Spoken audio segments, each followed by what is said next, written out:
এই হলো পূব দিকের দেওয়াল। এইখানে রাখা আমাদের বংশের তৃতীয় রাজা হেরম্ব নারায়ণের ছবি। ওই গোপওয়ালা লোকটা? উনি পঞ্চম রাজা ভীম নারায়ণ। গায়ে কি ভীমের মতো জোর? তার চেয়েও বেশি। ওনার ডান হাতের তর্জনী ধরে গেলেই তার লম্বা ঘোরানো সিঁড়ি। সিঁড়িটা খুব অন্ধকার। হ্যাঁ, একটু অন্ধকার, কিন্তু সিঁড়ির নিচেই সেই চোরাকোঠরির দরজা। আর দরজার ওপারে? তুমি বলো। গুপ্তধন।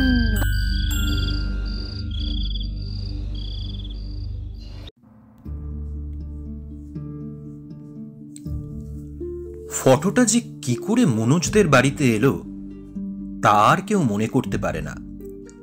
ফটোটা একটা বাচ্চা ছেলের, 9 বা 10 বছর বয়স হবে হয়তো। একটা বাংলো বাড়ির সামনের বারান্দার সিঁড়িতে বসে আছে ছেলেটা। তার পায়ে বুট জুতো আর মোজা, সাদা হাফ প্যান্ট, গায়ে পুরো হাতা সোয়েটার, আর সোয়েটারের গলার কাছে সাদা শার্টের কলারটা বেরিয়ে আছে।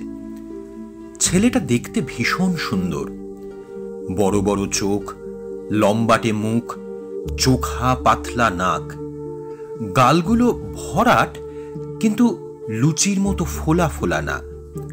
তার চুলের ডান দিকে সিঁথি, কপালের অনেকটা ঢেকে চুলগুলো পাট করা।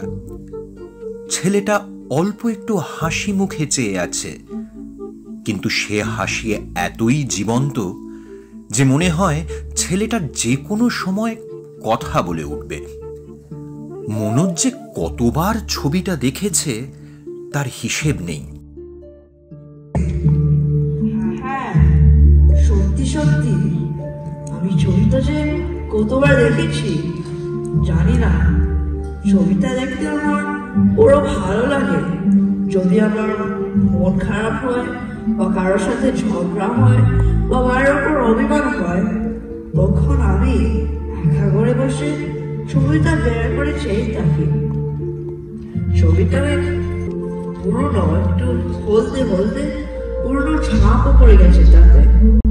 তার মানে ছবিটা অনেক আগেই তোলা হয়েছিল, আর ছবির ছেলেটা এখন আর ছোট নেই, সময় তো অনেক বড় হয়ে গেছে। তবুও ছবির ছেলেটা আমি বন্ধু বলে ভাবি, ভাবতে বেশ ভালো লাগে। আমি না অনেক ছেলেবেলা থেকে ছবিটা বাড়িতে দেখে এসেছি। এই ছবিটা কার কিছুতেই তা বোঝা যাচ্ছে না, তাই আমি ছবির অ্যালবাম থেকে ছবিটা বার করে একটা পুরনো বইয়ের তাকে ছোটদের রামায়ণের বইয়ের পাতার মাঝে যত্ন করে রেখে দিয়েছি। নিজের কাছে রাখা ভালো, না হলে কে হবে বাজে ছবি ভেবে ফেলে ফেলে দেবে, তার নেই ঠিক।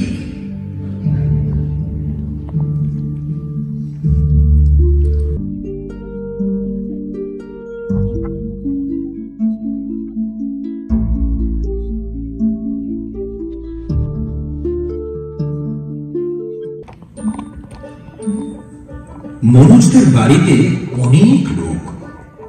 বাবা রাঘবরী বাবু, ঠাকুমা বামা সুন্দরী দেবী, বাবার এক বুড়ি পিসিমা আদ্যাশক্তি দেবী, মেজকাকা ভজহরি বাবু, বোন পুতুল, ভাই সরোজ। এছাড়া বাড়িতে থাকে রাত দিনের কাজের লোক কিরমিরিয়া। তাছাড়া বিস্তর বাইরের লোকজনের নিত্য আসা যাওয়া তো আছে, যেমন পুরুত মশাই সতীশ ভরদ্বাজ, পাড়ার গোয়েন্দা বাবু বরদাচরণ, যার আবার গরু চোর ধরার ব্যাপারে বিশাল সুখ্যাতি। এমন আরো কতজন।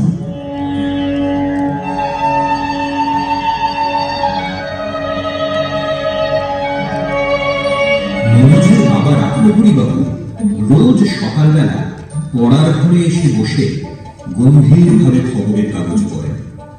রাঘবাবু ভীষণ রাশভারী লোক, বাড়ির কুকুরটা বেড়ালটা পর্যন্ত তাকে ভয় পায়। বাড়ির লোকজনের তো কথাই নেই। মনোজ, মনোজ, ও মনোজ, কোথায় গেলি? বাবা ডাকছে। কি রে? আসছি।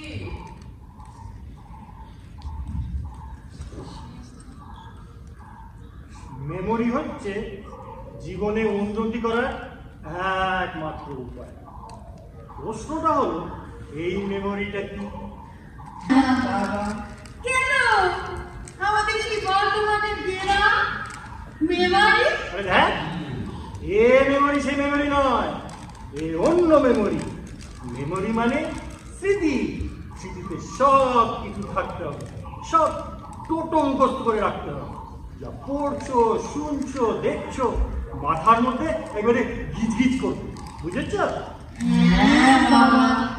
ওই লাগতো বাঁশে, বাঁদর কত মিটার উঠলো, কত মিটার নামলো, হুবহু মনে রাখতে হবে। চাণক্যর প্রথম শ্লোক মনে আছে মনোজ? হ্যাঁ বাবা। বলো তো।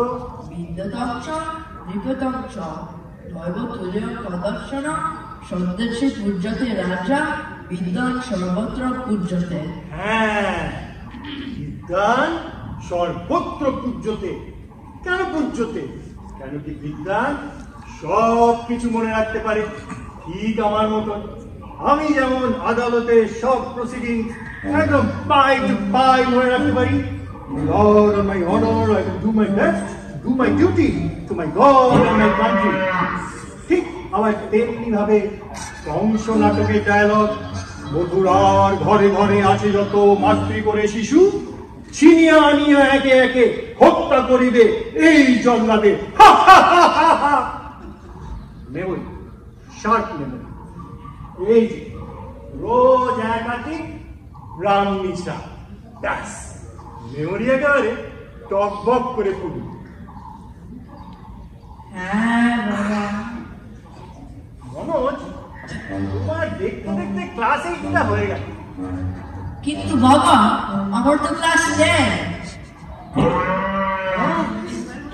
সে কি, তুমি আবার কবে ক্লাস 10-এ উঠলে?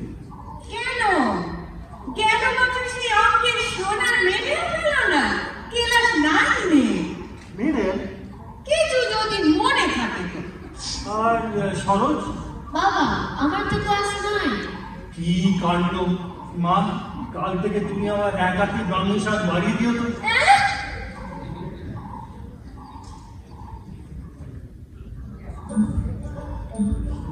এ বাড়িতে সকলে বাবাকে জন্মের মতো ভয় পায়। একজন মাত্র মানুষ আছে, তিনি বাবাকে একদম ভয় পান না। তিনি হলেন বাবার পিসিমা আদ্যা শক্তি দেবী। বাবার পিসিকে ঠাকুমা তথা ঠাকুরজি বলে ডাকি। সেই থেকে আমরা সবাই ঠাকুরজি বলে ডাকি। খুব অল্প বয়সে বিধবা হয়েছিলেন। সেই থেকে উপস্বরের পরে বুড়ো বয়সে ভীষণ তেজস্বিনী হয়ে গেছেন। আর তার চেয়ে রকমের সুশী বাড়ি। এই বাড়িতে সকলে আর তার চেয়েও তার ভয়ঙ্কর, তার বুদ্ধির টিপ কারণ স্তরে একেবারে।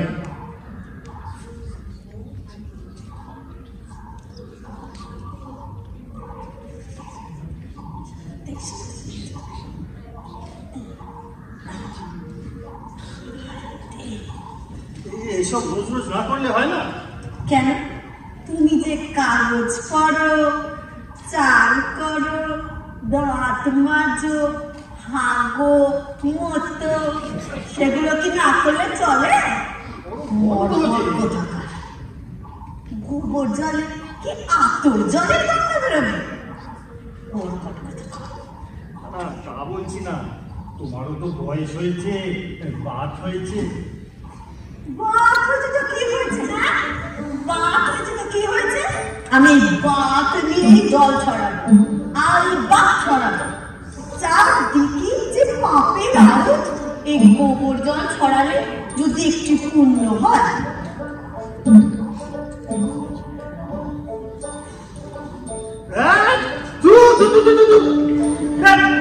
চাটাকেও গোবর করে দিল, নিকুতি করেছে।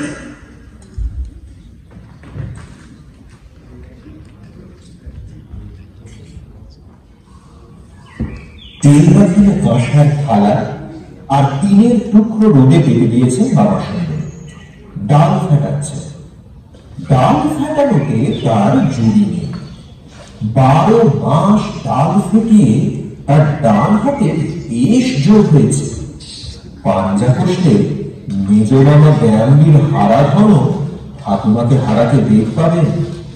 তা ঠাকুমা ডাল ফাটাচ্ছেন, কাকটা ঘুর ঘুর করেই চলেছে। ডালে কালো জিরে মেশাবেন বলে কালো জিরে পুড়িয়াটা পাশেই রেখেছেন। কাকটা এক ছড়িয়ে নিয়ে চলে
কাক, কিন্তু কাক না। তার মানে কে আছিস? আমার গুলতিটা নিয়ে আয় তো, দেখি কি কাক না এটা।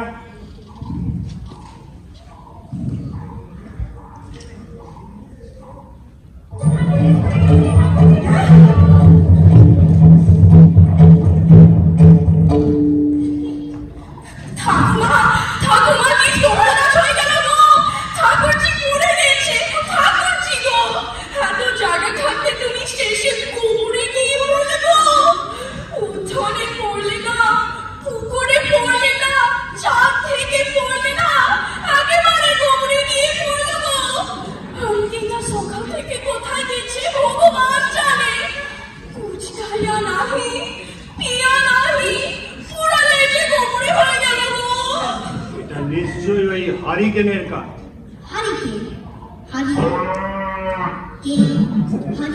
তার মানে বলতে চাইছেন হারি মানে তাড়াহুড়ো করতে গিয়ে পিসিমার এই দশা।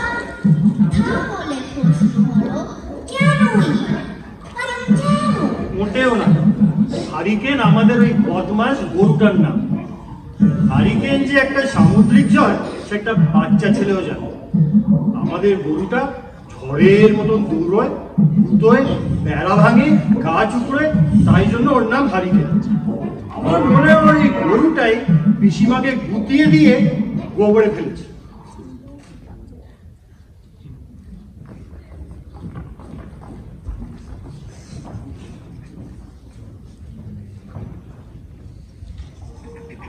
মনোজের নিজ কাকা ভজ হরি বাজার করার ব্যাপারে একেবারে পাকা।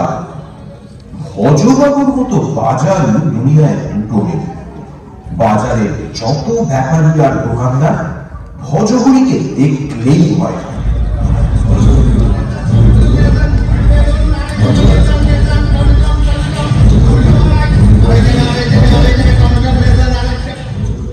যে সবজিওয়ালা সকাল থেকে ফুলকপির দর 1.5 টাকার 1 পয়সা নিচে নামায়নি, সে পর্যন্ত ভজবাবুকে দেখলে নার্ভাস হয়ে গিয়ে 5 শীতে বলে দেয়।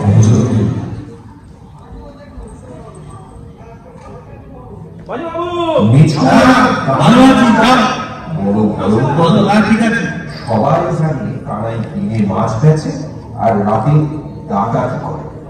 বিশাল দিগলা চেহারাটা, চোখ দুখানা গাঁজাখড়ের মতো লাল, খদ্দেরের সঙ্গে ধমক ধমক দিয়ে কথা বলে। বুকের পাটা না থাকলে কেউ কানাইয়ের সঙ্গে দরাদরি করতে চায় না। কানাইয়ের দোকানে আজ মস্ত মস্ত কই মাছ। দূর থেকে ভজবাবুকে দেখেই কানাই তড়ি ঘড়ি করে মাছগুলোকে গামছা চাপা দিয়ে রাখে। গামছাটা কত দিয়ে কিনলি রে কানাই? আর কত, আর 3 টাকা হবে বোধহয়। 3 টাকা? একটা কাজ কর, ওই মাছের দামের সাথে এই গামছার দামটা যোগ করে বল দেখি এই কই মাছের দর কত। কই?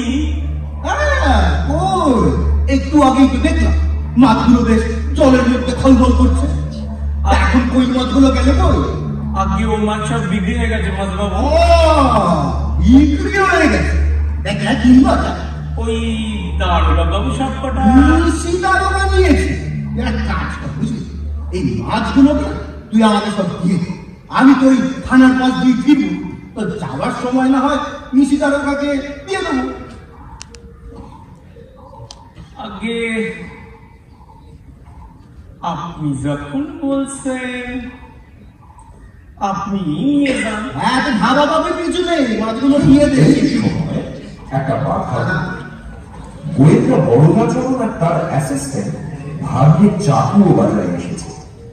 সবাই জানে ভজবাবু বাজারে এলে সব জিনিস সস্তা হয়ে যায়।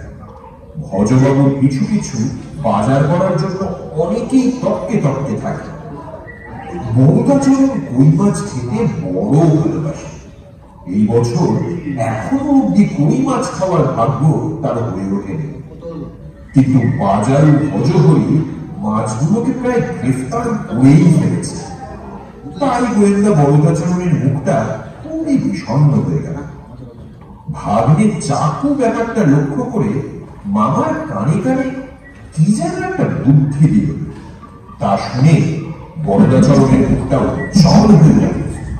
তিনি কাঁচু কাঁচু মুখ করে ভজবাবুর কাছে গিয়ে মুখিত গলায় বললেন, ভজবাবু না, মানে আপনার সাথে একটু দরকার ছিল। দেখছে এই মাত্র সবাই মাছগুলো বুঝিয়ে তুলেছে, এই এখনই ওই দরকারি কথার কথা সময় পেলেন না? মানে আপনার বাড়িতে একটা অ্যাক্সিডেন্ট হয়ে গেছে। হ্যাঁ অ্যাক্সিডেন্ট? কার অ্যাক্সিডেন্ট? কি অ্যাক্সিডেন্ট? না না, খুব গুরুতর অ্যাক্সিডেন্ট। এই যে বাজারের পথে আমি আর চাকু আসছি, তখন দেখি আপনাদের বারান্দায় কত লোক জমা হয়েছে। খুব হইচই হচ্ছে। নিজের চোখে দেখেছি। আপনি যান, আপনি যান, একবার বাড়ি যান। যাই যাই দেখি কি হলো, কি সর্বনাশ হয়ে গেল।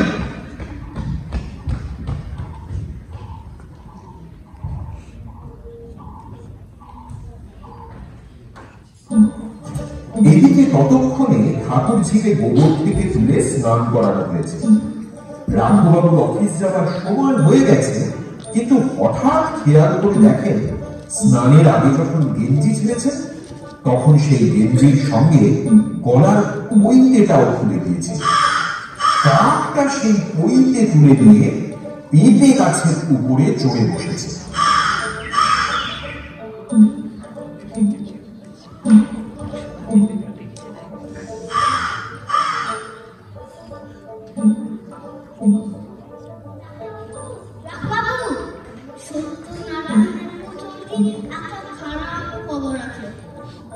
খবর কি হলো? পিসিমা আবার গোবরে পড়লো নাকি? আরে না না, আপনার বইতেটা কাকে নিয়ে গেছে? কাকে নিয়ে গেছে বইতে? এই হতম ছাড়া বাবুর কাজ নাকি?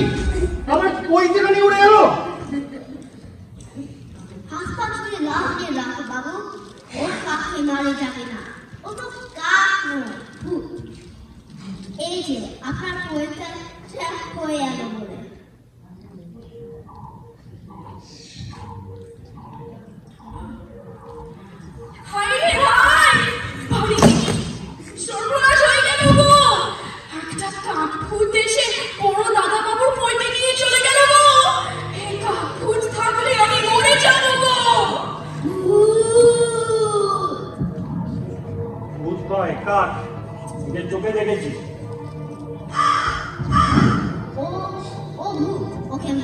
তো সংস্কৃত বলতে শুনেছি নিজের কানে।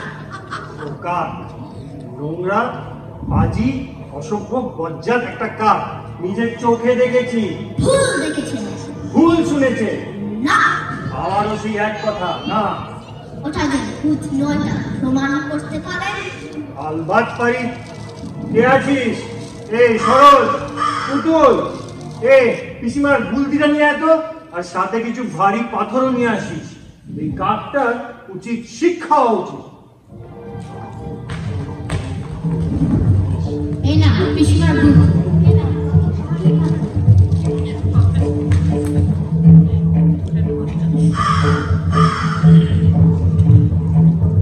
বাবা ঠিক লাগাবে। পারবে না। আর ঠিক এই সময় পেঁপে গাছের পেছনের দেওয়াল টপকে একটা টুপিওয়ালা মাথা উঠি মারল। আরে এটা আমাদের চাকুদা। কাজের সময় বড় বিরক্ত করিস তোরা। কাকটাও অসম্ভব বদমাস। একটু স্থির করে বসছে না যে টিপটা ঠিক করে লাগাবো। বাবা একটু চুপ করবি তোরা। কনসেন্ট্রেশনটা নষ্ট করে দিলে জরুরি কাজটা হবে কি করে? যতক্ষণ নয় কাকটার গায়ে নিয়ে যাচ্ছে না আমি অফিস যাব না। এটা আমার কঠিন প্রতিজ্ঞা। আমায় ফোকাস করতে দাও। চুপ, একদম চুপ।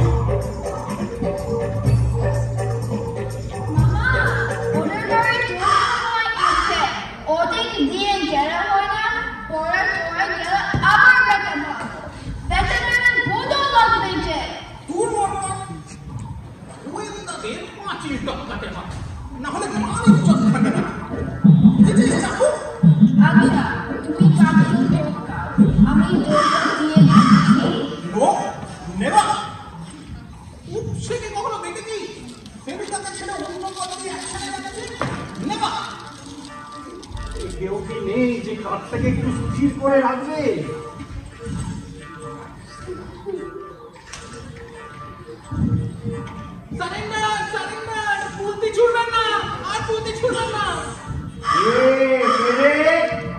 কার এত সাহস যে দেওয়ালে চলেছিস? আমি গোয়েন্দা বড়দা চরণ। ও বড়দা বাবু, তো ভদ্র বাড়ির ছেলে এমনি ভাবে পাঁচিল টুককে বাড়ি ঢুকছেন? কি খবর? খবর খুব সাংঘাতিক। আমি একটা তদন্ততে এসেছি। মানে তোর বাবা নাপিত গাছের দিকে যাবে না বড়দা বাবু। গাছ খুব নরম, আপনার ওপর নিতে পারবে না। ও খাকু তো বসে আছে। কাঠ না, এই ভূত না, কাঠ। অন্যি কাঠ। ভূত। কাঠ। ভূত ভূত সে বলায় ফুলি উড়িয়ে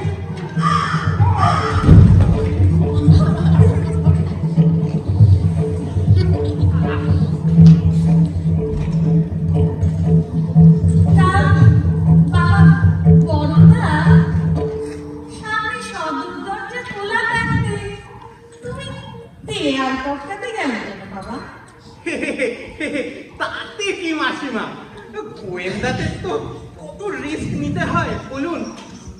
এই তো বিমাল থেকে পড়া দেখে সে একবার সিমলায় পাহাড় থেকে পড়তে পেরেছিল। সে ট্রেন মোটর থেকে কতবার লাভ দিয়েছি। গোয়েন্দাদের ব্যথা মানে ব্যথা লাগে না। বসুন বসুন বসুন। এই আসল কথাটা একটু খুলে বলুন তো।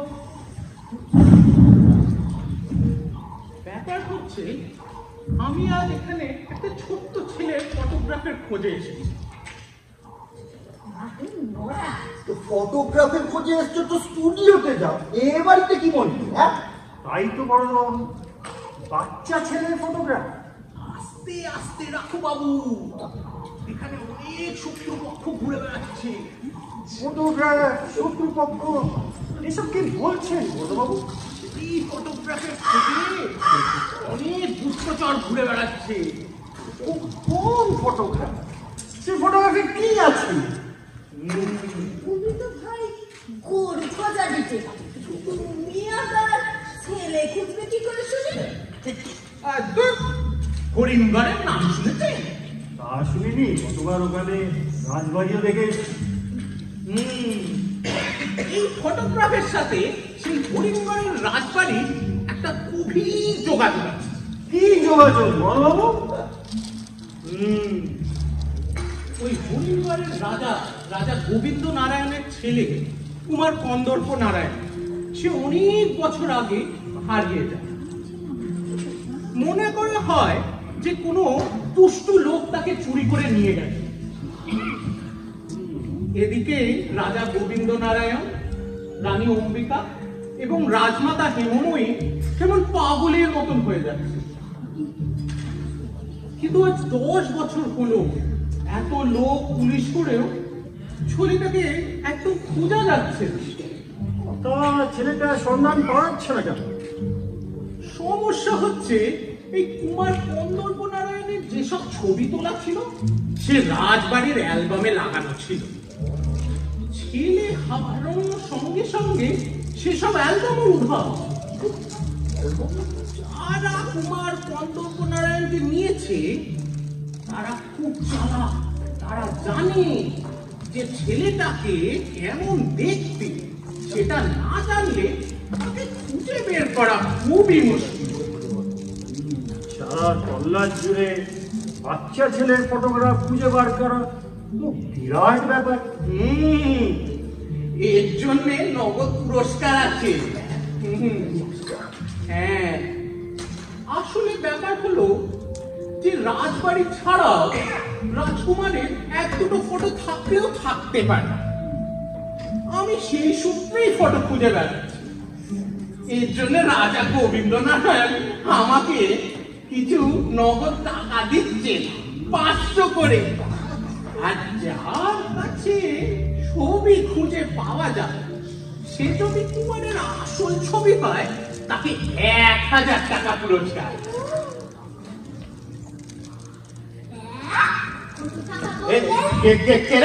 আমার বন্দুকটা গেল কই?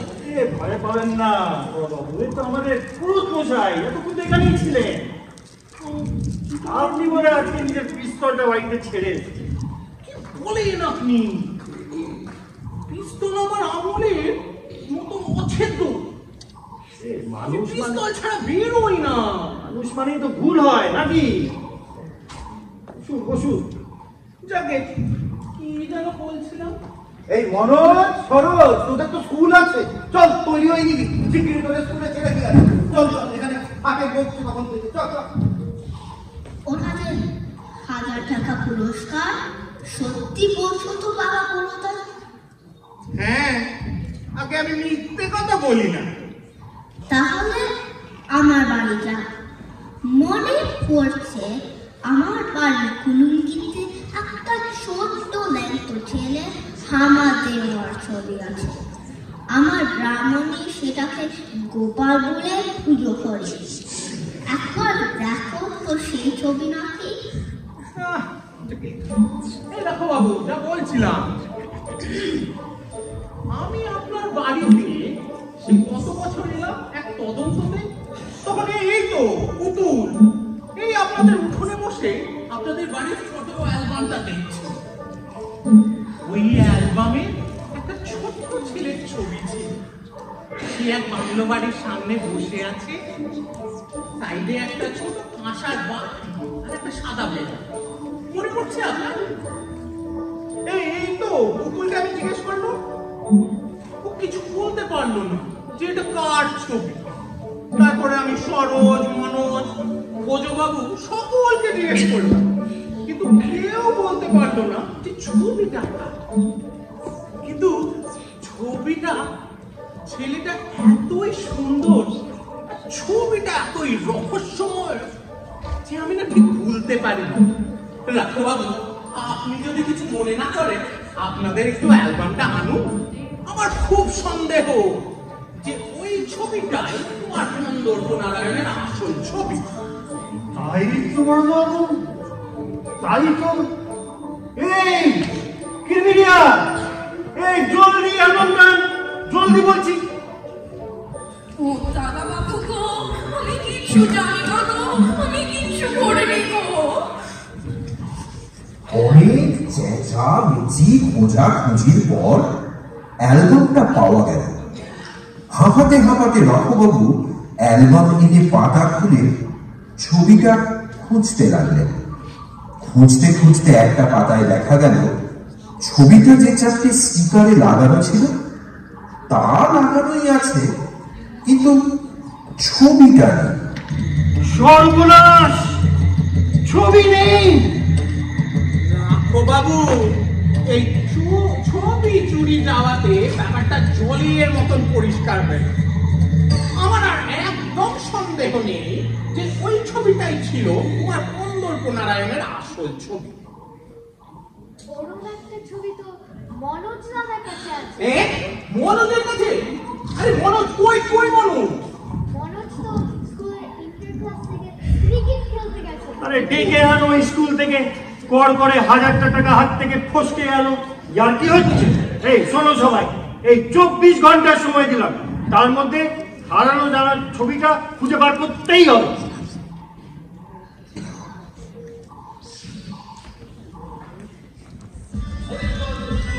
মনোজ স্কুলে ক্রিকেট খেলছে শুনে বরদাচরণ গুটি গুটি পায়ে গিয়ে হাজির হলো স্কুলের ক্রিকেট মাঠে। স্কুলে তখন ধুন্ধুমার কাণ্ড। ক্লাস 8-এর ক্যাপ্টেন মনোজ, তাদের সঙ্গে ইন্টার ক্লাস ক্রিকেটের ফাইনাল খেলা হচ্ছে ক্লাস 9-এ। ক্লাস 9-এর সুনীল ভয়ঙ্কর জোরে বল করে। স্কুলের পিটির শিক্ষক তারক গুহ প্রচন্ড উত্তেজিত হয়ে ধারাভাষ্য দিচ্ছেন তখন। তোমরা একেবারে উত্তেজিত হলো না, শান্তি বজায় রাখো। এইবার বল করতে আসছে শোনে, লম্বা রাত নিয়ে ছুটে আসছে সে। অন্যদিকে মনোজ কার্ড নিয়ে তৈরি, বল এলো একটা অফ কাটার। মনোজ ব্যাট তোলার আগেই বল চলে গেছে উইকেট কিপারের হাতে। বল দেখে প্রায় ম্যালকম মার্শালের কথা মনে পড়ে যাচ্ছে। মনোজও কিন্তু ভালো ব্যাটসম্যান, দেখা যাক খেলা কোন দিকে গড়ায়। পরের বল আবার ছুটে আসছে শনি, এবার একটা আউট সুইঙ্গার। মনোজ কোনো মতে ব্যাট ছুঁয়ে দিয়েছে বলটা, ব্যাটে লেগে থার্ড ম্যান অঞ্চল দিয়ে বল চলে গেল বাউন্ডারির বাইরে। 4 রান। ক্লাস 8-এর ছেলেরা আনন্দে নাচছে। মনোজও মনে হচ্ছে একটু আত্মবিশ্বাস ফিরে পেয়েছে। এদিকে সমীর রাগে ফুটছে, আরো বড় রান নিচ্ছে এবার সমীর। মনে হচ্ছে ভয়ঙ্কর একটা কিছু হতে চলেছে। যা ভেবেছিলাম এবার একটা বাউন্সার, কিন্তু মনোজের সপাটে হুক ডিপ স্কোয়ার লেগের উপর দিয়ে বল চলে গেল মাঠের বাইরে। Over boundary, 6 run. কিন্তু কি ডিপ কভার বাউন্ডারিতে ওটা কি হচ্ছে? একটু দেখছি মনোজদের গরু হ্যারিকেন গোয়েন্দা বরদাচরণকে বসো মারছে। বরদাবাবু কপাট ও ধরো চল। এই তোমরা সবাই পালাচ্ছ কেন? একই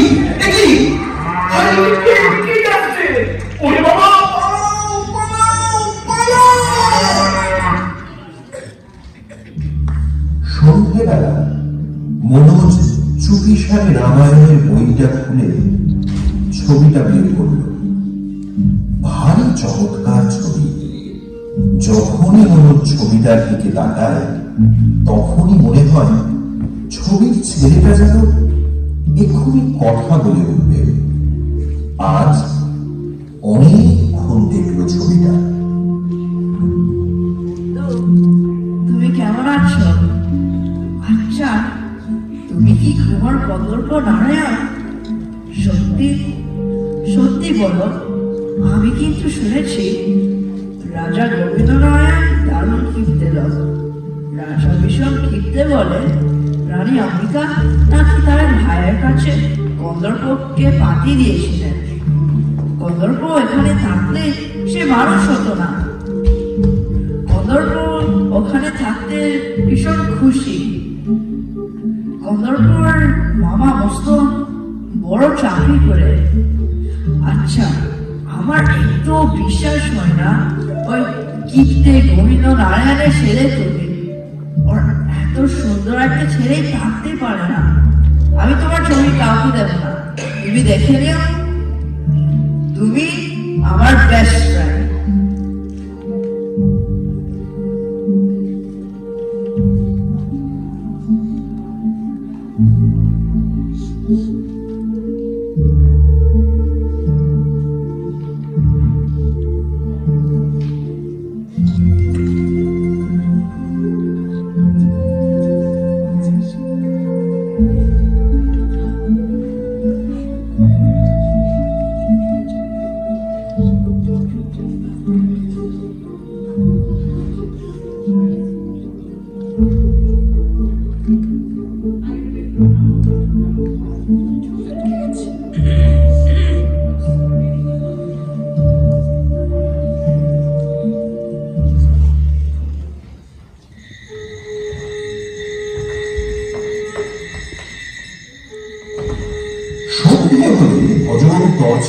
সারা বাড়ি ঘুরে বেড়ায়।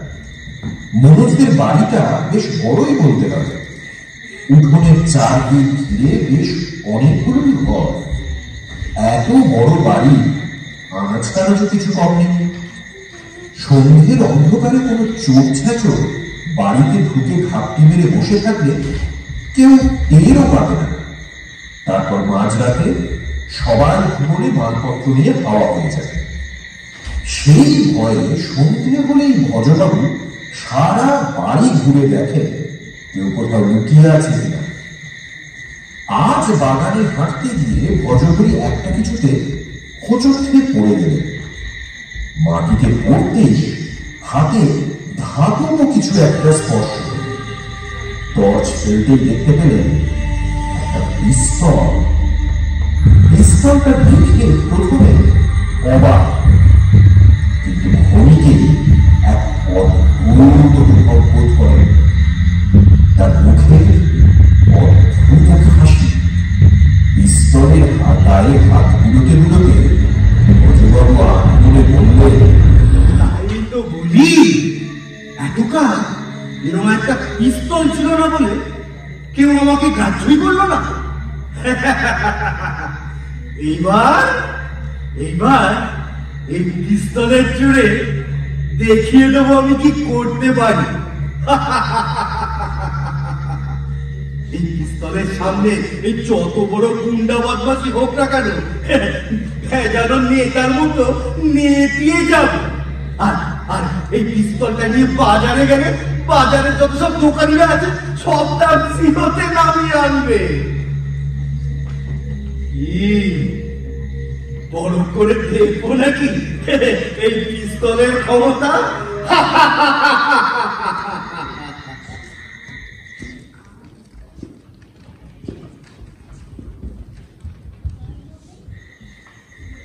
পিস্তল হাতে নিয়ে ভজবাবু বাড়ি থেকে বেরিয়ে বাজারে পৌঁছলেন। বাজারে পৌঁছে ভজবাবু প্রথমেই কানাইয়ের খোঁজ করলেন। কই রে কই, কানাই গেল কই, দেখতে পাচ্ছি না। যা কালী পুজো, কালী পুজো তো সে কবেই হয়ে গেছে, এখন আবার কিসের কালী পুজো?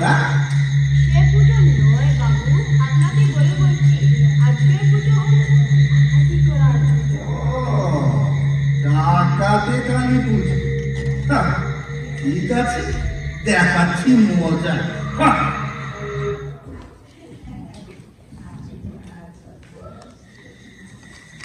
বাজার থেকে বেরিয়ে ভজবাবু হনহন করে হাঁটা লাগালেন কালীবাড়ির দিকে। উত্তর দিকের শহরতলির দিকটা একটু নির্জন, গা ছমছম করা জায়গা। মালহাটা আমলের ভাঙা এই কালী মন্দিরের দেবী খুবই জাগ্রত। সবাই বলে ডাকাতে কালীবাড়ি। তা আজ সেই কালীবাড়ির চাতালে ডাকাতদের সমাবেশ। আজকে পুজোর আয়োজনটা খুব জমকালো ধরনের হয়েছে। ডাকাতরা থেকে থেকে জয় মা জয় মা বিকট সুরে হল্লা করেছে। সাধারণত ডাকাতি করার রাতে এই বড় করে পুজো দেওয়া হয়। এই ডাকাতের দলে এক দুটো ছেলে আছে, তাকে দেখতে ডাকাতের মতো নয় মোটেই। ভারী সুন্দর ফুটফুটে চেহারা তার। গায়ের রং এককালে যে ফর্সা ছিল তা দেখেই বোঝা যায়। দেখে মনে হয় এ কোনো ভদ্র ঘরের ছেলে। এই কথাও শোনা যায় যে ডাকাত দলের বুড়ো সর্দারকে হটিয়ে একেই একদিন সর্দার বানানো হবে। তা সেই মেজ সর্দার বলে উঠল, রাজবাড়ির উঠাবে, তোরা বেশি মদ গাঁজা খাস নে, খেলে ওই মাথাটা ঠিক রাখতে পারবি না।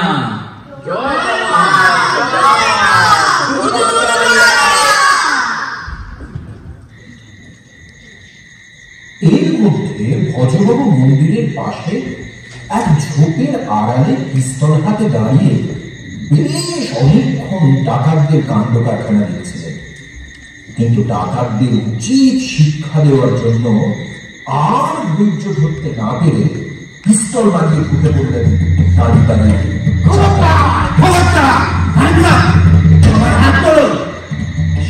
বেটাকে মেরে ফেলে আজ ফাঁসিতে চলো, আর তোদের একদিন কে আমার একদিন।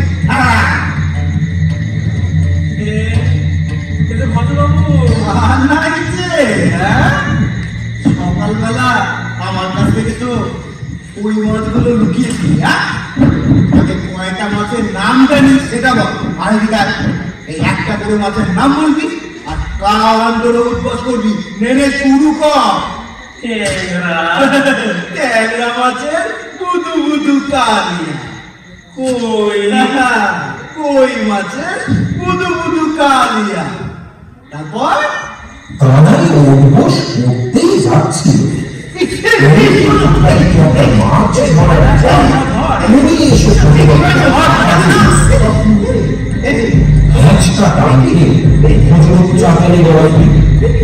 মাছের জালের দড়িটা হাতে নিয়ে ডাকাতদের মেজ সর্দার সেই সুন্দর ফুটফুটে দেখতেছিল। লোকটাকে ধরেছি, আজ বড় করে পুজো হবে, আর সেই পুজোয়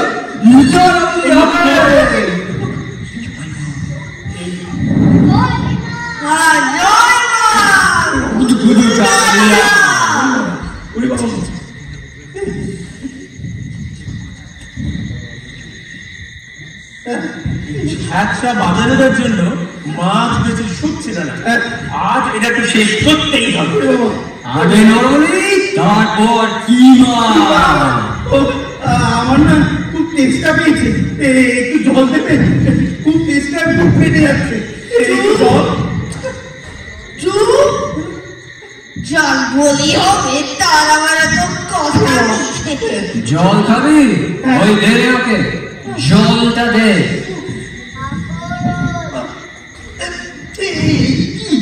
এইটা কি জলের মতো খেতে না? জলের চেয়ে দামি জিনিস বাবু, আজকের দিনে খেতে হয়। আমরা সবাই খাচ্ছি, আপনিও চুপচাপ খেয়ে নিন। আচ্ছা ঠিক আছে, দাও তাহলে। চেষ্টায় মুখ কাল না অনেক কি বুঝে বাবু। আবার না করে একটু মুখে দিয়ে চুপচুপ করে খেতে দিল। এবার অতটা খারাপ লাগলো না। তারপর আবার খেলেন, তারপর আবার কিছুক্ষণ পরে চোখে কেমন ঘোর ঘোর দেখতে লাগলো। শরবতের মধ্যে কি যে ছিল কে জানে। ভোজবাবুর মাথাটা কেমন অন্যরকম হয়ে যেতে লাগলো। ভয় ডর ঢেকে দিয়ে শরীরটা গরম হয়ে খুব একটা তেজ এলো মনের মধ্যে। দেখে নেবো, দেখে নেবো, সব বেটাকে দেখে নেবো। এই তো চার, এই না ওদের বাপের বেটা। তা চলুন না আজ রাতে আমাদের সঙ্গে ডাকাতি করতে। এক্ষুনি কত সাহস আপনার! এক্ষুনি চল। কার বাড়ি লুট করতে হবে? রাজবাড়ি। রাজবাড়ি? এই তো রাজাদের কি আর সেদিন আসে নাকি? তার থেকে চলো গিয়ে একটা ব্যাংক লুট করি গিয়ে। আজ আমরা রাজবাড়ি লুট করবো ঠিক করেছি। সেখানে মাটির নিচে লাখ লাখ টাকা জমা। আপনি ভয় পাবেন না তো ভজবাবু? ভজহরি ভয় কাকে বলে জানে না। আমার হাতটা খুলে দাও, আর আমার হাতে একটা বন্দুক দিয়ে দাও, তারপর দেখিয়ে নেবো এই ভজহরি কি করতে পারে। আমরা বন্দুক পিস্তল এসব কিছু রাখি না। কেমন তারা ডাকাত করুন না। কে আছিস? ভজবার হাতে ঘড়িটা খুলে দেন। ভজবাবুকে একটা গামলা দে তো।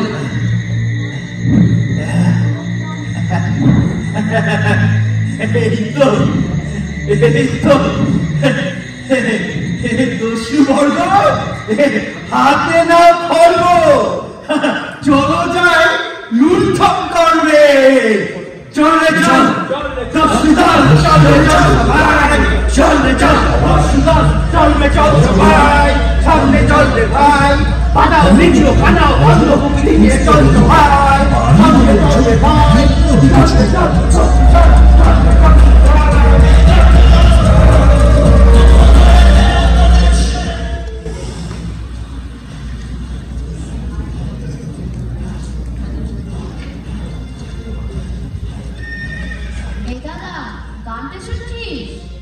দেখ না আওয়াজটা এদিক থেকে আসছে। আরে কিন্তু মেজো কাকার বলা।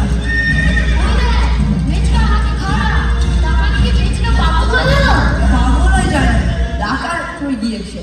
দেখ না মেজো কাকাকে ধরে নিয়ে যাচ্ছে না, মেজো কাকাকে ডাকাতে নিয়ে মেজো কাকাকে দেখে যাচ্ছে। কি বলছিস? দেখ না এরপর থেকে কাকু না করে ডাকু বলে ডাকবো। চল চল বাড়ি চল, সবাইকে গিয়ে বলি আজ মনে হয় রাজবাড়ি লুট হতে চলছে।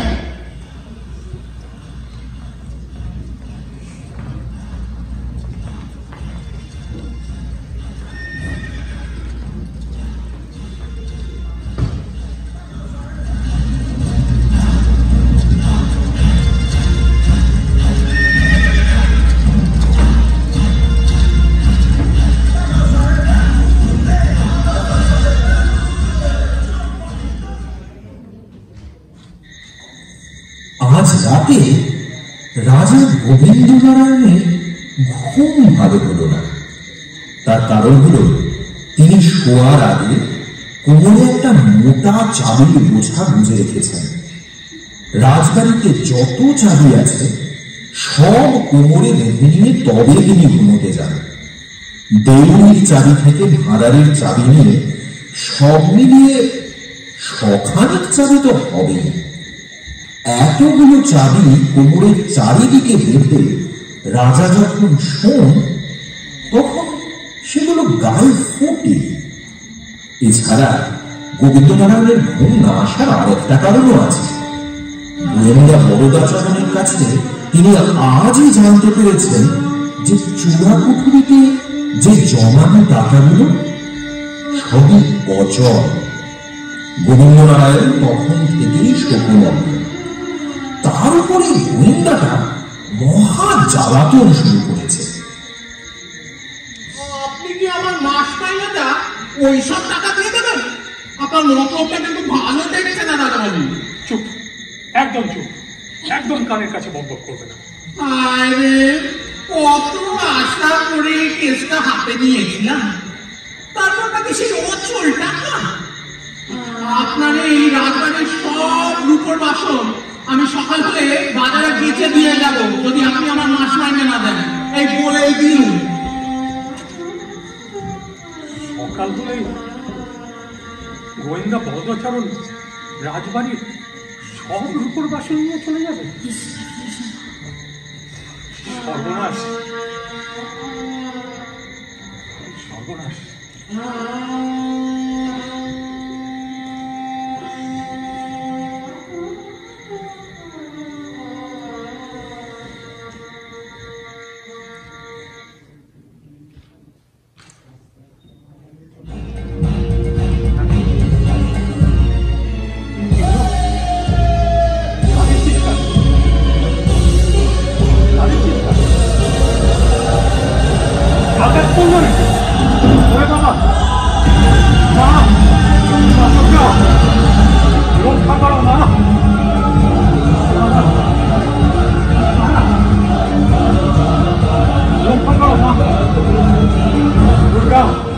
দুর্গতি হাসিনি, রক্ষা করো। ছটপট করো দরজা, দরজা যদি না খোলো টেনে তুলে নেবো চামড়া। সব তোরা হাঁ করে দেখছিস কি? ফটো খুলে দেন। দুর্গা, দুর্গতি নাসিনী হতভাগা গোয়েন্দা বসে বসে মাইনে খাচ্ছে। ওকে তুলে দে, শিগগিরই পুলিশে গিয়ে খবর দে। ব্যাপার রাজা বাবু, এত রাত করে ঘুম থেকে তুলে বেড়াচ্ছেন। হতভাগা গোয়েন্দা বাইরে ডাকাতদের চিৎকার শুনতে পাচ্ছ না? বাড়িতে ডাকাত পড়েছে।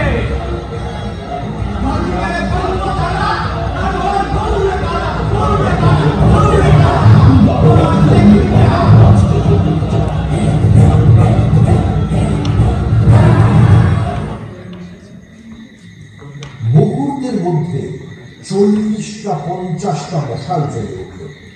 সেই সঙ্গে রাজবাড়ির পুরনো মরচে পড়া ফটকে দম লাথি পড়তে লাগলো। মুহূর্তের মধ্যে ফটক ভেঙে ডাকাতরা রাজবাড়ির মধ্যে ঢুকে পড়ল।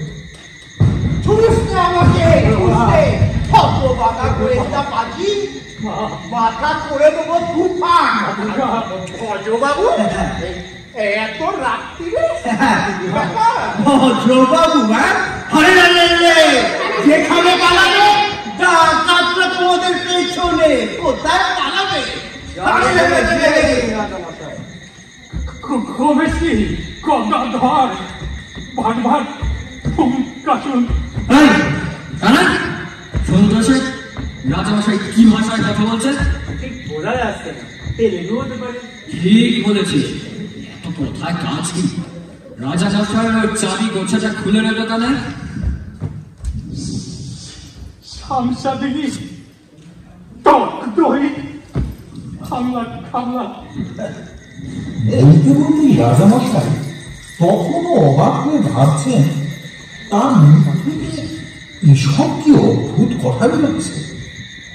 মনে মনে তিনি যা ভাবছেন তা বুঝতে তার অসুবিধা হচ্ছে না, কিন্তু যেই সে কথা বলতে চাইছেন অমনি তার জীব জানি বদমাইশি করে কথাগুলোকে অন্য একটা বিদঘুটে ভাষায় অনুবাদ করে দিচ্ছে।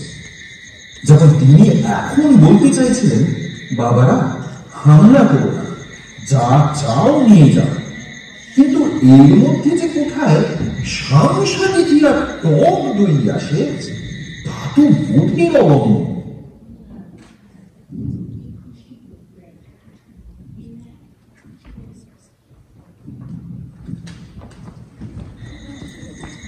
ওদিকে অন্দরমহলের একটা বড় সড়ক করে রাজমাতা আর রানীমা শুয়েছিলেন। রাজমাতার ভালো ঘুম হয় না, মাথায় রাজ্যের চিন্তা, সারাদিন ঘুটে দেয় আর সেই ঘুটে শুকিয়ে বিক্রি করে, তাতে তো পয়সা আয় হয়। কখন কোন ফাঁকে চোর এসে ঘুটে চুরি করে নিয়ে যাবে সেই ভেবে তার রাতে আর ঘুম হয়, আর সারা দিন মাথা চলবে। বড্ড উকুন হয়েছে। হঠাৎ ভক্তগণ শুনে উঠে বসে ছেলের বউকে ডাকতে লাগলো।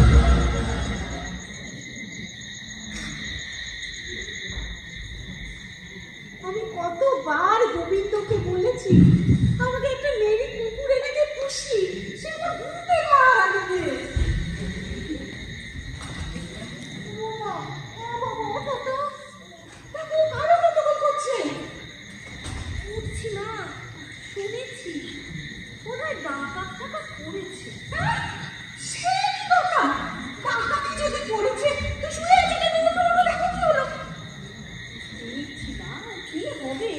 ডাকাতরা ঘুরে ফিরে নেওয়ার মতো কিছুই না পেয়ে নিজেরাই লজ্জা পেয়ে ফিরে যাবে না।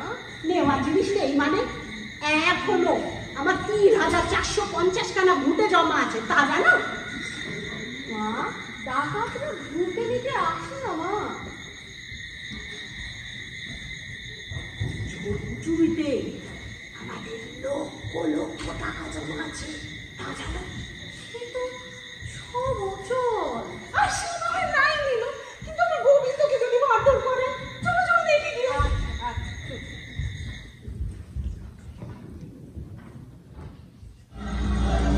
ওদিকে ডাকাত দলের বন্ধ চেঁচামেচি, বরদাচরণের আর্তনাদ সব মিলে মিশে এক বিকেল কাটল। মেজ সর্দার তার কয়েকজন সেনাক নিয়ে এঘর ওপর ঘুরে বেড়াচ্ছে। হঠাৎ একবার থমকে দাঁড়িয়ে সর্দার তার মশালটা তুলে একটা মস্ত তৈলচিত্র দেখিয়ে কানাইকে বলল,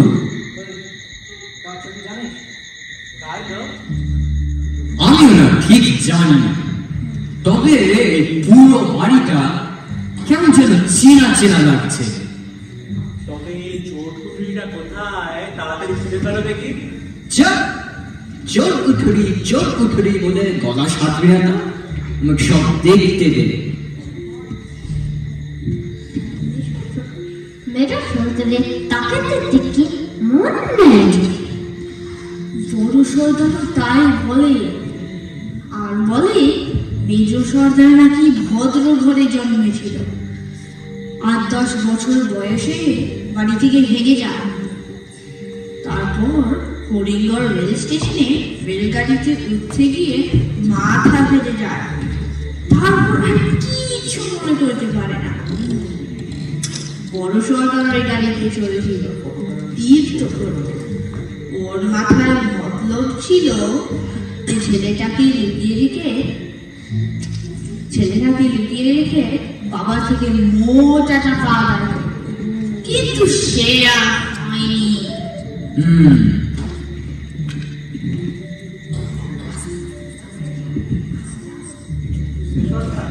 ছবিটা কোথায় সেটা আবার জলের মতো মনে করছে। এই যে এই ছবি হলো বংশের 3য় রাজা হেরম্ব নারায়ণের ছবি। দেখে বোঝা যাবে এনার বাঁ হাতের পরে আঙুলটা ডান দিকে রেখে আছে, সেটা হলো যাওয়ার প্রথম পথ। এই পথটা অন্দরমহলে যায়। এইটা হলো বংশের 9ম রাজা পবন নারায়ণের ছবি। লক্ষ্য করলে দেখবে ওনার চোখ নিচের দিকে মুচকে কি যেন দেখে। আমরা যদি দেখি তাই কয়েকটা সূক্ষ্ম চিহ্ন দেখতে পাবো। সেই চিহ্ন ধরে হামাগুড়ি দিয়ে এক মস্ত বড় খাতের তলায় এক গুপ্ত দরজা দেখা যাবে। কে জানে কি করে বুঝলাম, কিন্তু সব যেন মনে পড়ে যাচ্ছে।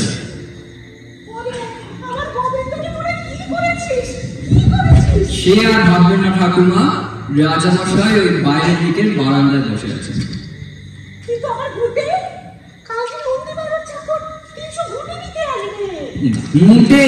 আমরা নিই না, আমরা টাকা সোনা দামি জিনিস নেব।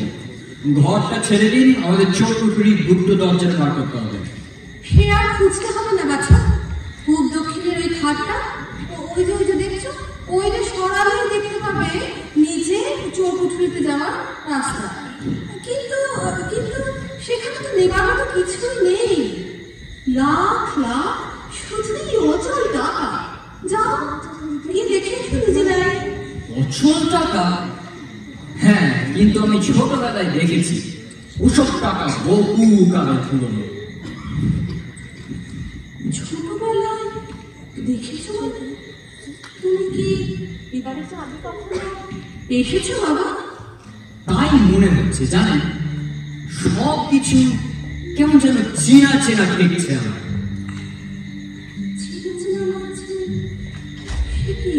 একটু তুমি একটু কাছে এসো তো বাবা, তোমার মুখটা একটু ভালো করে দেখি। ও আমার ডাকাত ছেলেরা, একটু মশলাটা একটু ধরো না বাবা, ভালো করে একটু মুখটা দেখি। কি জানে বাবা, ভাবতে ভয় হয়, কিন্তু তুমি যদি আমার হারানো ছেলে গন্ধর্ব নারায়ণ হতে, আহা, আমার নাকি কদু যদি ফিরে আসতো।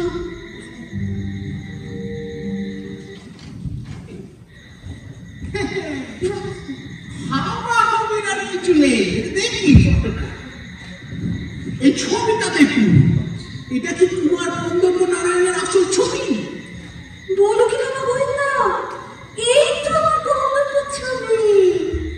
সেটা আমরা দেওঘর বেড়াতে গেছিলাম, আর গন্ধর্ব দুধের এই কাঁসার বাটিটা পাশে নিয়ে খেলতে বসেছিল।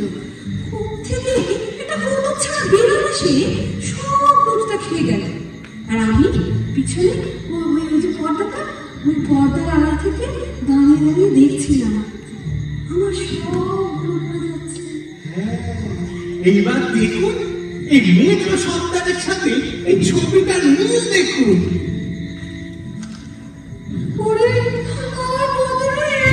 তাই এত সব চেনা চেনা লাগছিল। বাবা, কত বুদ্ধি খাটিয়ে বের করেছি।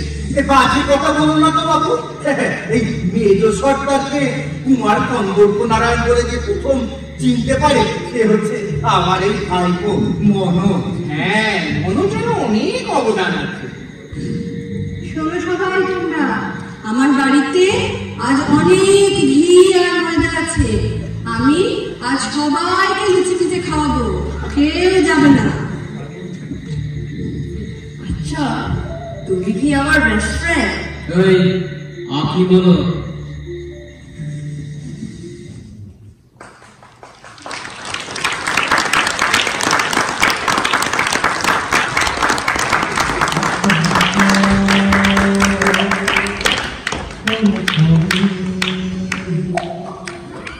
একটা জ্যান্ত মুহূর্ত পড়ল ধরা, কি আদরে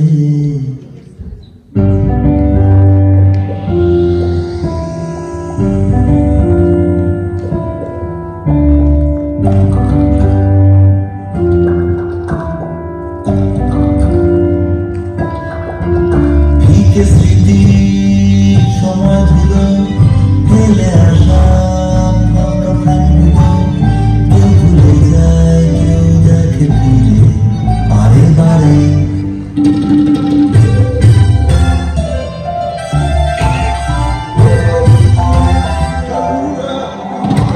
দমকা হাওয়াটা একটু ঘোড়া রামতাম মোড়া দুঃখতারা, ঘুরতে থাকে গল্প বলি, ঘুরতে থাকে কল্পনারা। পুরনো তাকের ফাঁকে ভুলে যাওয়া বয়ে পাড়া, শুধু মালিক যাদের পাহাড় অচিন্ত ধরে ধূসর, সবার মনোজন সে উত্তর হঠাৎ খুঁজে পেয়ে কোথায় কখন আবার সবারই অগোচরে পড়ে থাকা একটা ছবি শুরু করে গল্প বলা। সবারই অগোচরে একটা ছবি ছবি ছবি শুরু করে গল্প বলা। একটা দৃশ্য হলো ছবি, একটা জ্যান্ত মুহূর্ত পড়ল ধরা, কি আদরে। And now I'm feeling sad. So what a wonderful feeling once they have been